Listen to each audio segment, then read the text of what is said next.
Hello everybody, welcome back to my book vlog. As you can see, we're back in front of the bookcase, so hopefully my background is a little more interesting than the very plain wall I've been sitting in front of. I realised that was no good and I just had to try and make use of what rare natural light we have in the UK. But anyway, books.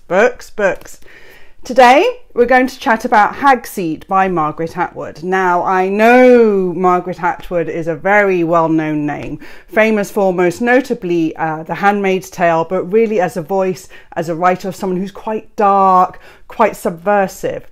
So Hag-Seed was a real surprise.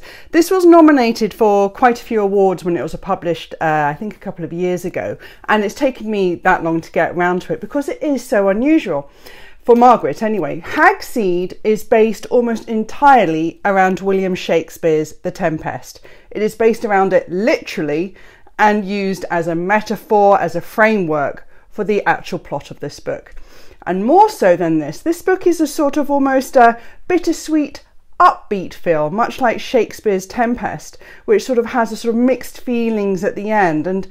But it is largely upbeat, which is unusual for Margaret Atwood, and also particularly this isn't really a very much near future examination. This isn't The Heart Goes Last. This isn't her fabulous collection of short stories Stone Mattress. This is a very different book. So Hag-Seed. In the book we follow a man called Felix, an elder man called Felix, and he is, at the beginning of the book, he is fired from his job as artistic director for a small theatre. What then happens is Felix literally becomes Prospero. So Felix was fired just before his theatre was about to perform The Tempest, and Felix had a reputation for very sort of eccentric productions, and he was fired basically as someone who was jealous of him, wanted to manoeuvre him out to support his own rise to the top. So Felix goes away, and the next 40 pages almost sort of 12 years go past, which is literally the time Prospero spent on the island before The Tempest arrived. And so Felix withdraws from the world. He becomes almost a hermit. In that time, however, he takes up a pseudonym, another name, and he starts to take up a small job as a local theatre producer for a correctional facility for prisoners, where he goes in once a year and they perform a play, and it's sort of, you know, as part of their rehabilitation. This year, 12 years later, they're going to produce The Tempest, and Felix sees it as an opportunity not just to relive a production he was so keen to produce, but also as a means for himself, as Felix, to get revenge on the people that pushed him out 12 years before as the artistic director of the theatre.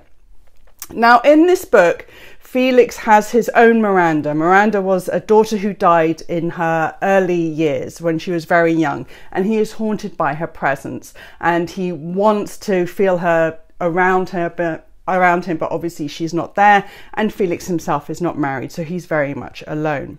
So what we have is the production of The Tempest, which Felix produces with the prisoners in this correctional facility. And then we have the overarching framework of The Tempest with Felix as a quasi-Prospero with his own Miranda taking revenge on the people that he wanted to take revenge in, much like Prospero does on The Tempest. Nothing about this is subtle.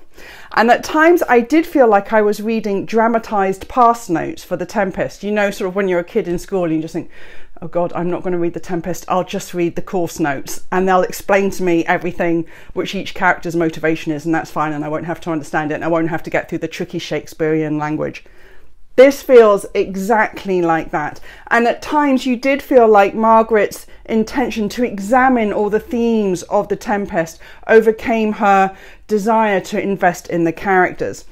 There is such a beautiful story that could have been told about the prisoners in this correctional facility putting on a play. It was a story I thought I'd really be interested in, the characters, their motivations, their developments, but actually that's pushed aside very much, and there's very little investment in that. Rather, the investment is in Felix and his relationship with his dead daughter Miranda, and his need for revenge on this guy called Tony who pushed him out all those years ago. There was an opportunity here for a really heartfelt examination of the human spirit and what comes through in The Tempest, but it's just so literal, it's just so clunky.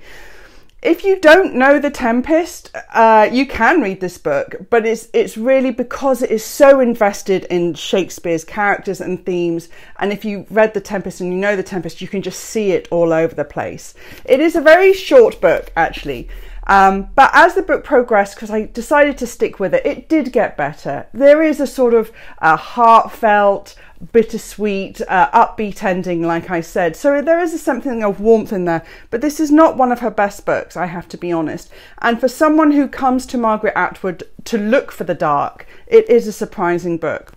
If people wanted to read contemporary work by Margaret Atwood, I would still recommend her collection of short stories, Stone Mattress, because they are superb. This is clearly a project of love that Margaret had. She was obviously fascinated by The Tempest and she really wanted to get under the skin and wrestle with it. And that's so clear here. And it's a shame because it feels more like a project rather than a novel. But nevertheless, I didn't hate it. It was fine. It was just a surprise. And perhaps specifically for those who are reading The Tempest at school or at college and just would like another viewpoint on it. Margaret Atwood, Hag-Seed.